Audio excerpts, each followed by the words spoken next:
What's up, guys? This is Ty, creator of the Speed Training Blueprint. In this video, I'm going to talk about a very common topic and controversial topic that a lot of people talk about, and that is the performance of black athletes and why they're bigger, stronger, faster, than most other ethnic groups of athletes. Okay, now this is a controversial subject because a lot of times, the people that talk about it, they don't want to get labeled as being racist or anything like that, And to me, as a sports research scientist, I really don't care about, any of those racial things, All I care about is I look at an athlete and I study about how they're able to perform better, okay? And one of the questions that I get all the time is, why are black athletes bigger, stronger, and faster, okay?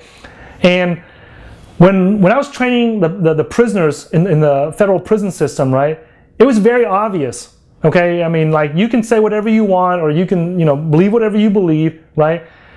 However, the results were very obvious. I would train hundreds of guys, in prison, and consistently the black athletes were always a little bit stronger, okay? A little bit bigger, a little bit stronger, a little bit leaner, okay, in muscles. Okay, and what I've learned over the years of training these guys, is that I've learned that I got to notice certain things, and I'll share it with you guys. Okay, you may not have trained around hundreds of black guys, and so you may not be aware of it. Okay, especially guys that take their shirt off, and you get to see everybody, because when you go to the gym, you don't always get to see everybody with their shirts off. So you might not see some of the things that I get to see when I was training these guys in prison. All right, so one of the things that I've learned is that a lot of these black guys were, what do you call that? Through artificial selection. Okay, if you remember what the scientist Darwin said, the guy that proposed evolution and everything, he said that he noticed that in different areas, animals would adapt to their environment, okay, and to their surroundings. So, for example, like the people that's in high regions, they're a little bit shorter, they have shorter legs, shorter arms, they're just shorter in stature. Because why? Because, your blood needs to be able to pump, and the heart doesn't have to work very far in high altitudes where there's low oxygen and everything. So it's easier for someone that's shorter for them to survive there because their heart doesn't have to do that excess work to pump it a far longer distance, okay? So, and then people that are in low plains, they're a little bit taller, right, so that they can make it through the grass and see above it. And then also, because they're taller, they have more surface area to convect heat away from them, so they stay cooler. So these are the different things that natural selection talks about, right?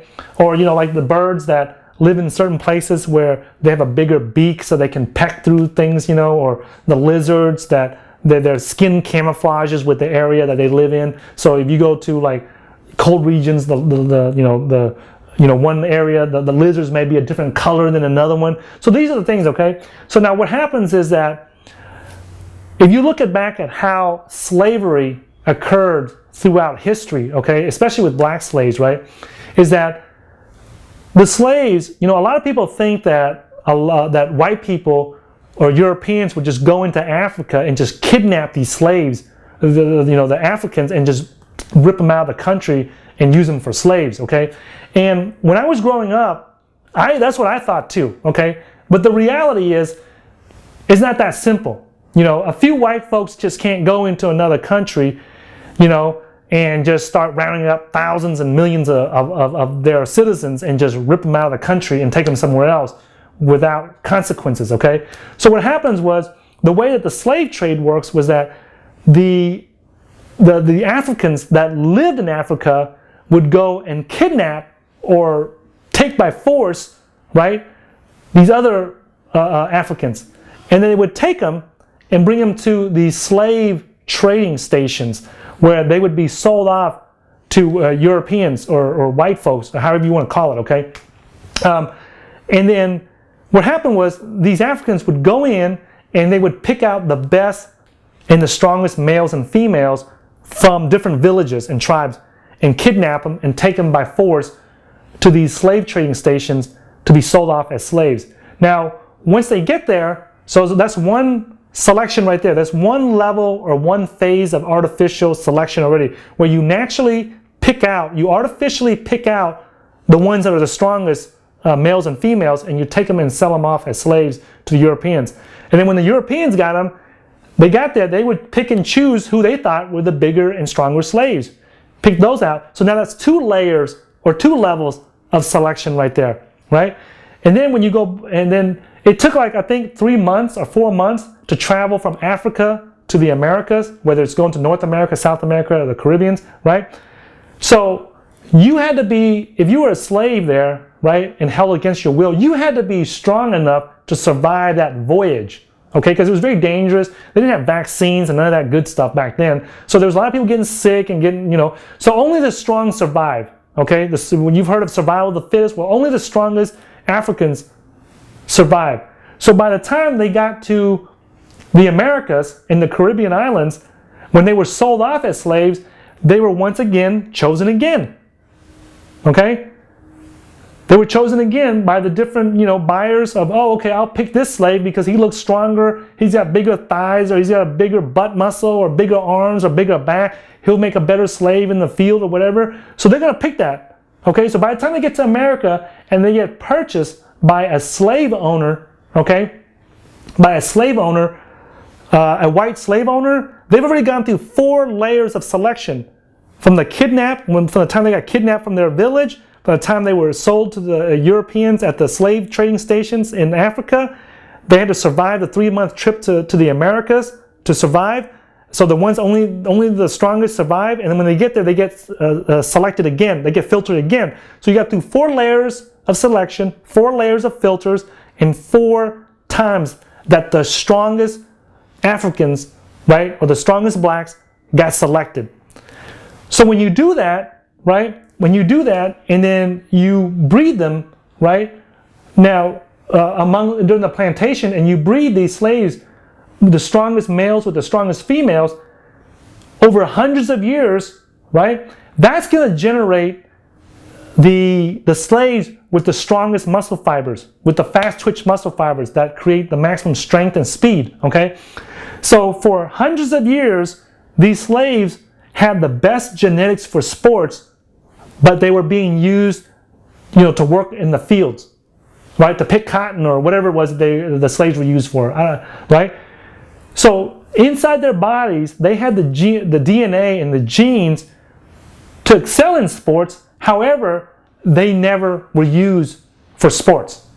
Now, we fast forward this several hundred years, when the Americas were discovered, it was like when Columbus discovered, it was like 1492 or something. I'm not a history major here, okay? So if I get the dates wrong, don't jump on me, okay? So when in the 1400s, when Columbus discovered, supposedly, it wasn't the Vikings, it was Columbus, right? He brought all these people, they brought the slaves over. So from 1492, let's just round off to 1500, so the math is easy, to the year 2000 something. That's over 500 years, okay? And keep in mind that slavery occurred the majority of that time, okay? In the U.S., we only had the civil rights with Martin Luther King and Malcolm X and these guys in the 60s and the 70s. And even after the blacks in America got their civil rights and their freedom and everything, there was still a lot of racial things going on. So they really didn't get their true freedom until like 10, 20 years, 30, in some places 30 years later. And in some places in America, they still are racist about it, okay? So because of that 500 years worth of artificial breeding and selection to build the biggest and the strongest slaves, right, in America, we end up with a situation where we have a lot of black athletes in America, North America, South America, Central America, and the Caribbean, where they have very good genetics for power, for speed, and big muscles, and lean muscles, okay? And I noticed something, okay, that there's a common myth, we all know that black athletes are better. However, that is not 100% true, because when I was in the prison system training these athletes, these black athletes, I noticed one thing. The blacks that were from the Caribbean islands, the North Americas, the South America, and the Central American regions, they had those gifted slave genetics that carried over from 500 years of artificial breeding and selection, okay? However, I noticed that a lot of the blacks that I trained that were from like Africa, like from Nigeria, and in regions that you would not normally equate to slavery, right? Where there was not a lot of slaves being used, right? In Africa, where they were still a free country and nation. Those black athletes don't always have that genetic gift for strength and speed.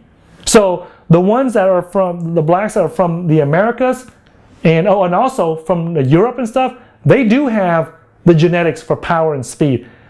But the ones from Africa don't always have it. Some do, but not always. But the majority of the ones in the Americas do, okay? So that artificial selection is what is the answer that explains why a lot of black athletes have bigger, stronger, and faster muscles, okay? So that's the explanation for that, okay? Now, I want to go into something else, okay? I want to go into a few other things that I commonly get, okay? So